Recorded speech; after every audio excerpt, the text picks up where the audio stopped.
طيب، في ناس بتربط بين تويتة حمزة علاء او الكلام اللي قاله، اللي انا طبعا ما قريتوش، لان انا عندي معلومه ان حمزة علاء مش رايح نادي الزمالك. حاضر يا عم احمد، هجاوب حضرتك. اخويا وحبيبي الهلالي، مشجع الهلال السعودي اللي لحد الان بيرفض دعمنا، حتى قلت له لازم تكون عضو منتسب معانا في القناه، ولسه ما بقاش عضو منتسب معانا. اخونا طبعا من ريحه الحبايب، من ريحه مشجعين الهلال السعودي الجمال. هبه عرفان بتقول ديانج وافق على التجديد، كمان مستمر مع النادي الاهلي.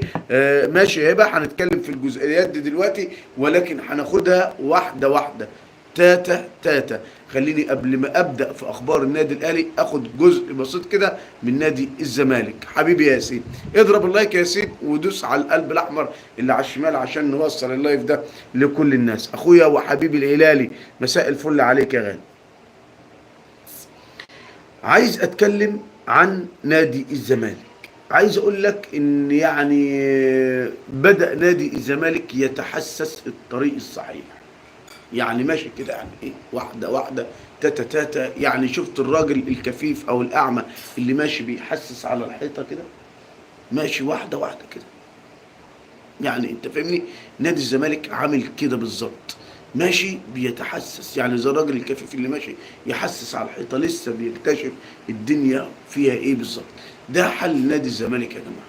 جون ادوارد المدير الرياضي في نادي الزمالك، او جون سينا، انا مسميه جون سينا. لاني ليه مسميه جون سينا؟ لانه هيقود سفينه نادي الزمالك. راجل محترف جدا، راجل بيتعامل باحترافيه، وعايز يصلح الدنيا في نادي الزمالك.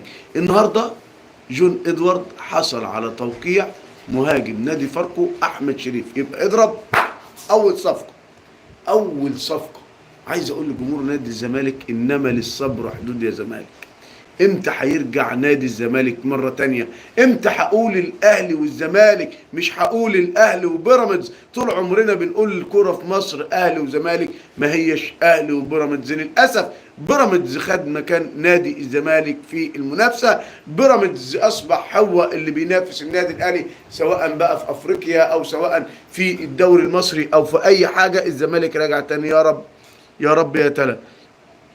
الهلال ضد باتشوكا الساعة 4 الفجر. أيوة، الهلال ضد باتشوكا يوم الجمعة الساعة 4 الفجر. إن شاء الله رب العالمين هنكون بنسمع المباراة بإذن الله، يعني عشان خاطر الناس، لأن أنا قلت لك إن إحنا عايزين صوتنا يوصل لجمهور الهلال السعودي، وعايزين نتابع أخبار الهلال السعودي، لأن أنا بحب الهلال.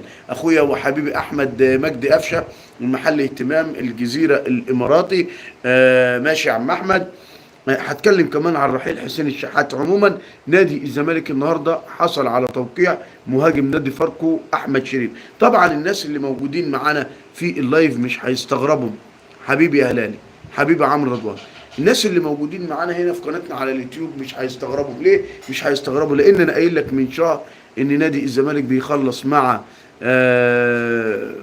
احمد شريف وعمرو ناصر، ودخل في ياسين مرعي. وقلت لك كمان ان النادي الاهلي بيكثف مفاوضاته في اخر 48 ساعه مع نادي فاركو للتعاقد مع ياسين مرعي. اذا انت ما تتفاجئش. اخويا وحبيبي الغالي احمد سمير، مساء الفل عليك يا استاذ احمد يا محترم. اضرب اللايك وما تنساش تصلي على حضره النبي الكريم عليه افضل الصلاه والسلام. صلى على حضره الرسول. احمد بيقول مصطفى محمد يقترب من النادي الاهلي. حاضر، هتكلم في جزئيه مصطفى محمد دلوقتي. لكن نادي الزمالك حصل على توقيع احمد شريف كاول صفقات نادي الزمالك.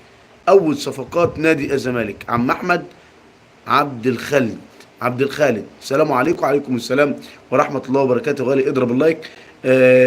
تلا بتصلي على حضره النبي عليه الصلاه والسلام. ابلع لايك، احلى لايك من احلى واجمل اخ في الدنيا كلها، عبد الخالد او عبده خالد، صح كده، او عبده الخالدي. مش هنختلف طالما انت موجود معانا هنا في اليوتيوب، يبقى مش هنختلف مع بعض.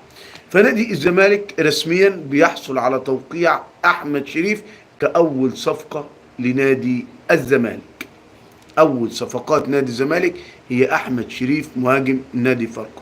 قلت لك في اهتمام كبير جدا في النادي الاهلي بضم احمد هاني ظهير ايمن نادي